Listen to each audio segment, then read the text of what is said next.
नमस्कार, मैं हूं मनीष मासूम और आप देख रहे हैं खबरें अभी तक। विधानसभा के मॉनसून सत्र के दूसरे दिन सीएम भूपेंद्र सिंह हुड्डा ने कई अहम बिल पास करवाए, जबकि विपक्ष विरोध करता रहा। यहां तक कि बीजेपी नेता अनिल विज और इनेलो ने सदन से वॉकआउट किया। दूसरी तरफ बीजेपी अपना कुनबा मजबूत करने में लगी है।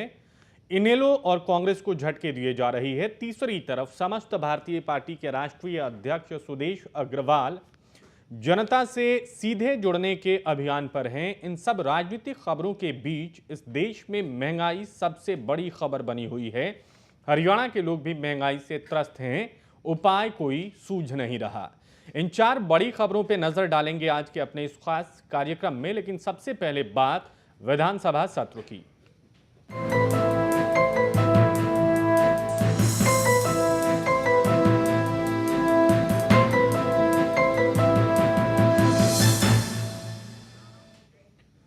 विधानसभा के मॉनसून सत्र का आज दूसरा और अंतिम दिन था। सत्र के दौरान कई बिल पास हुए तो कई प्रस्ताव भी पारित हुए। इस बीच विपक्ष ने भी अपना रोल निभाते हुए सदन से वॉकआउट किया।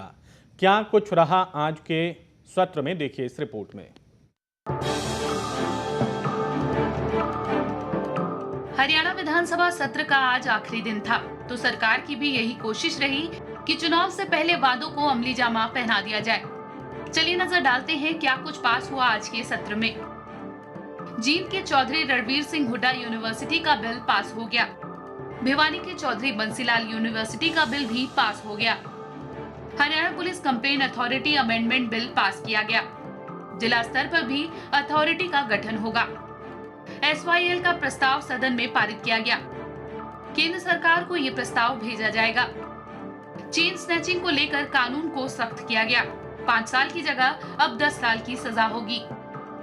वहीं विपक्ष हमेशा की तरह ही हंगामे के मूड से ही आया था, लिहाजा हंगामा भी हुआ और विपक्ष ने वॉकआउट भी किया।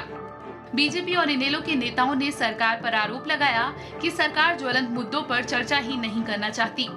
वहीं बीजेपी नेता अनिल विज ने आरोप लगाया कि सदन में उन्हें बोलने का मौका नहीं दिया जाता। इतना ही नहीं, उनके ध्यान आकर्षण प्रस्ताव पर भी चर्चा नहीं की गई। सदन बुलाया जाता है ताकि विधायक के मुद्दों को उठा सकें।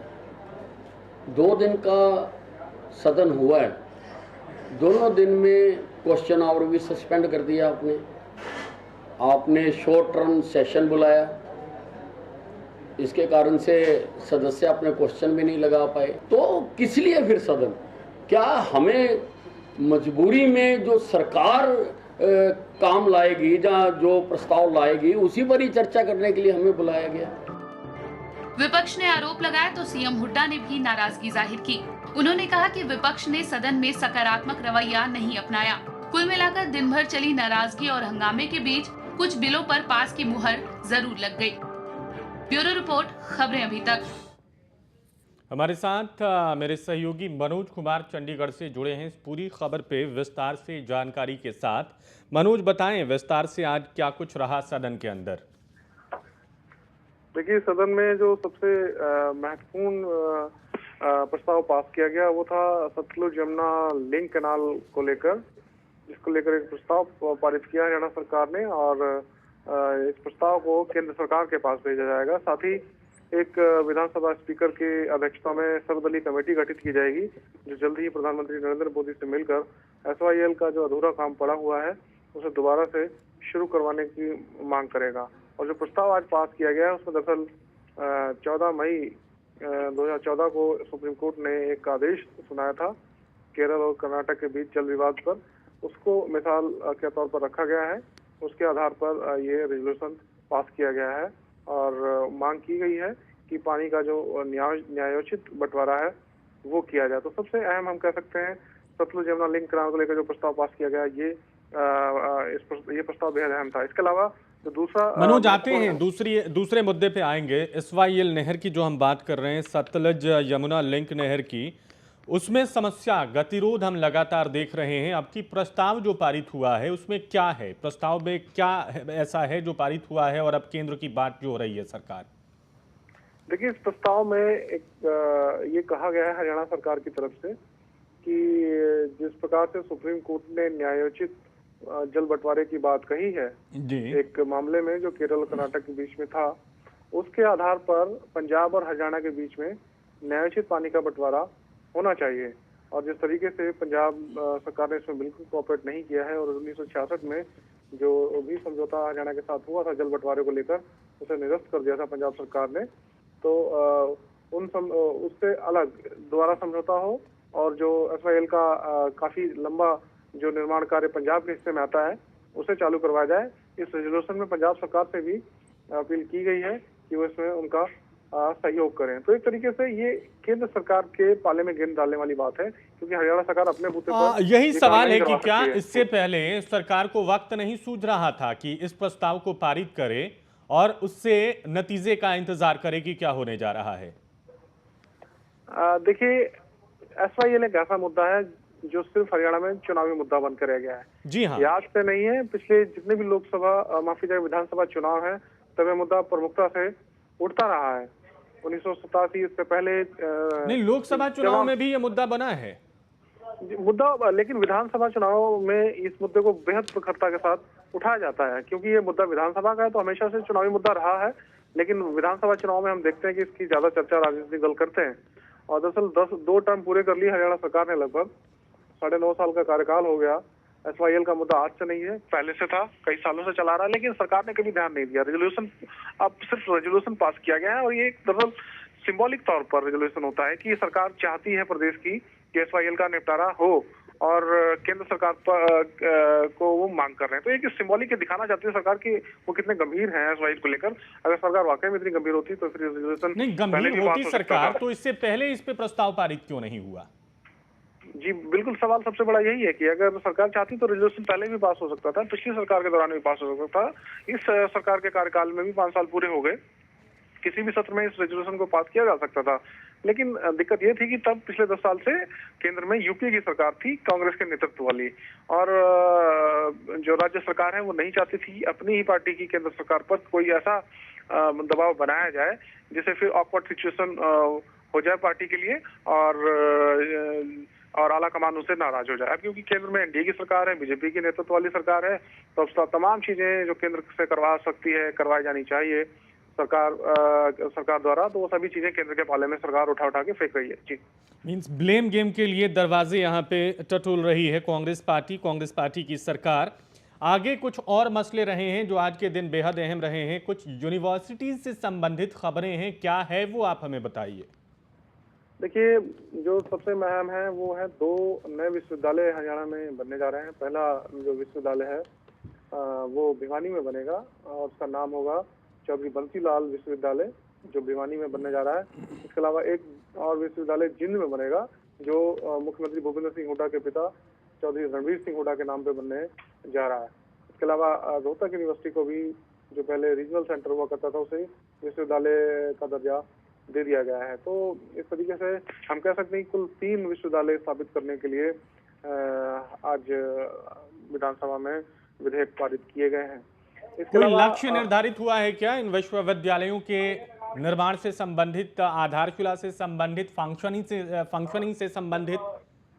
देखिए, कुछ मामलों में तो सरकार ने बजट एलोकेट किया है, लेकिन ज्यादातर मामलों में अभी काम शुरू होना है क्योंकि विधानसभा ने अभी पारित किया है। तो ये परियोजनाएं भी सरकार के समय में या सरकार के मौजूदा सरकार के कार्यकाल में तो पूरी नहीं हो सकती है। तो ये भी हम कह सकते हैं कि सिंबॉलिक तौर पर है, घोषणाएं ही कह सकते हैं, क्योंकि अभी ग्राउंड पे बहुत कुछ करना बाकी है। मनीष, यहाँ एक और बात बेहद अहम है। अनिल विज नाराज हैं, वो कहते हैं कि सरकार बोलने नहीं देती है। इंडियन नेशनल लोक दल के विधायक भी वॉकआउट कर गए, क्या नाराजगी थी पूरी इनकी?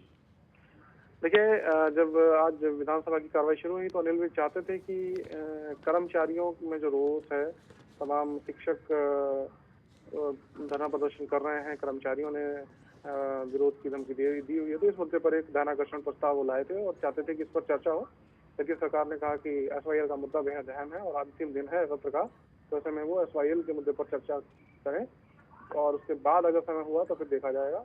लेकिन अनिल विज इस पर राजी नहीं हुए, उन्होंने वॉकआउट किया। हालांकि ये वॉकआउट भी सिंबॉलिक था, महज 2 मिनट के लिए बाहर गए और अंदर आके बैठ गए। हाँ, और उन्होंने बाद में इस पर चर्चा में भी हिस्सा लिया। लेकिन मनीष, यहाँ पे मैं 2 चीजें आपको बताना चाहूंगा जो बड़ी महत्वपूर्ण है बताना हमारे दर्शकों को। पहला ये कि अब हरियाणा में पुलिस कंप्लेंट अथॉरिटी एक्ट में भी संशोधन कर दिया है विधानसभा ने। अब पहले 1 सदस्य हुआ करती थी, अब ये बहुसदस्यीय हो गई, यानी कि करीब 4 सदस्य इसमें होंगे। और इसके साथ साथ जो बड़ा फैसला है वो ये कि अब जिला स्तर पर भी पुलिस कंप्लेंट अथॉरिटी का गठन होगा, जहां पुलिस के खिलाफ शिकायतें दी जा सकेंगी। इसके अलावा एक और कानून व्यवस्था से जुड़ा बड़ा फैसला लिया गया है। चैन स्नैचिंग को रोकने के लिए हरियाणा सरकार ने बेहद अहम कदम उठाया है और इसे अब नॉन वेलेबल ऑफेंस करार दिया है विधानसभा ने। आज इसमें संशोधन किया गया है, भारतीय दंड संहिता विधेयक में हरियाणा में संशोधन कर दिया गया है और इसके तहत अब करीब 5 से 10 साल की सजा हो सकेगी चैन स्नैचर्स को और 25,000 रुपए का उसमें जुर्माना भी किया गया है। तो बढ़ती हुई चैन स्नैचिंग की घटनाओं को रोकने के लिए ये बड़ा अहम कदम कानून व्यवस्था के लिहाज से सरकार ने उठाया है। पुलिस कंप्लेंट अथॉरिटी का ढांचा क्या होगा, क्योंकि इससे पहले खबर आप ही ने भेजी थी कि वो एक तरीके से निष्क्रिय पड़ा हुआ है और 1 सदस्यीय होने के नाते बड़ी सारी अड़चने हैं। अब जो व्यवस्था की गई है, क्या सहूलियतें हैं और किस तरीके से वो प्रभावकारी होगा? देखिए, पहले 1 सदस्यीय कमेटी थी। पूरे प्रदेश में सिर्फ एक व्यक्ति इसका चेयरमैन हुआ करता था और कोई सदस्य नहीं होता था। उसी सदस्य से, या हम चेयरमैन कहें, को शिकायत दी जा सकती थी। लेकिन अब स्टेट लेवल पर एक 4 सदस्यीय कमेटी होगी, जिसमें एक चेयरमैन होंगे, 3 सदस्य होंगे और एक महिला सदस्य भी होगी। और पहले ये सिर्फ कुछ सीमित इसके प्रोफेशन के लोग ही इसमें शामिल हो सकते थे, लेकिन अब उस दायरे को भी बढ़ा दिया गया है और इसमें शिक्षा के, कानून के, प्रशासन के, आपराधिक प्रशासन के या सामाजिक कार्यों से जुड़े, पत्रकारिता से जुड़े जिन लोगों को 20 साल का अनुभव होगा वो इसके सदस्य या चेयरमैन हो सकते हैं। और इसके अलावा अमेंडमेंट ये किया गया है कि पहले जिला स्तर पर पुलिस कंप्लेंट अथॉरिटी नहीं हुआ करती थी, अब जिला स्तर पर भी पुलिस कंप्लेंट अथॉरिटी होगी। हालांकि इस पुलिस कंप्लेंट अथॉरिटी की रिपोर्ट पर सरकार कार्रवाई करने के लिए बाध्य नहीं होगी। तो हम इसे कह सकते हैं कि लोकायुक्त की तरह ये भी टूथलेस टाइगर होगा या पेपर टाइगर हम इसको कह सकते हैं। अथॉरिटी की जवाबदेही सरकार के प्रति होगी। जो कर्मचारी वहां पे तैनात किए जाएंगे, चूंकि बहुसदस्यीय अथॉरिटी होगी ये, उसकी जवाबदेही सरकार के प्रति होगी। और इन कर्मचारियों का खर्चा, इसके लिए फंडिंग, इस बाबत कोई जानकारी? देखिए, 4 सदस्यीय कमेटी गठित की गई है, चेयरमैन होंगे। मैं लेयर की बात कर रहा हूं मनोज। अगर आप बता रहे हैं कि 4 सदस्यीय कमेटी होगी, एक कमेटी चंडीगढ़ में होगी, लेकिन उसके नीचे उसकी कदम भी होंगे, उसकी रूट्स भी होंगी, तो वहां का ताना बाना कैसे होगा, कितने लोग होंगे और उसके लिए फंडिंग कैसे होगी, व्यवस्था क्या करेगी सरकार? देखिए, सरकार इसके लिए जो बजट की एलोकेशन है वो तो करनी ही पड़ेगी, क्योंकि इसमें जो प्रशासनिक स्तर पर या किसी भी प्रोफेशन से जुड़े जो लोग हैं उनमें 20 साल का अनुभव मांगा गया है। तो उस हिसाब से हम कह सकते हैं कि एक क्लास 1 के ऑफिसर के तर्ज पर उनको पूरा जो भत्ते हैं वो दिए जाएंगे और एक कैबिनेट मंत्री के बराबर हम कह सकते हैं या मुख्य सचिव के बराबर हम कह सकते हैं उनको जो तमाम भत्ते हैं वो दिए जाएंगे। और जो जिला स्तर पर कमेटियां गठित होंगी वो रिपोर्ट करेंगी सीधा स्टेट की अथॉरिटीज को और वहां के सदस्यों को चुनने का अधिकार भी सरकार अपनी मर्जी से चुनेगी। और क्राइटेरिया हालांकि उसमें तय किया गया है, लेकिन ये विशेषाधिकार सरकार के पास ही रहेगा। जी, शुक्रिया आपका मनोज कुमार, इन पूरी खबरों को तफसील से बताने के लिए। मॉनसून सत्र का दूसरा दिन सरकार के लिए बेहद अहम था। इस सरकार का आखिरी विधानसभा सत्र था ये, और यहाँ पे विधानसभा सत्र में सरकार ने पूरा जोर लगाया है कि वो अपने कार्य प्रणाली से लोगों को खुश कर सके। बहुत सारे बिलों को हरी झंडी दी गई, साथ के साथ कुछ प्रस्ताव भी पारित किए गए। विपक्ष नाराज था कि उसको बोलने के लिए समय की व्यवस्था इस सेशन में नहीं की गई। हम एक ब्रेक लेंगे, ब्रेक के बाद बात करेंगे भारतीय जनता पार्टी में कौन कौन से लोग शामिल हुए हैं, उनकी दिखाएंगे आपको, बताएंगे आपको।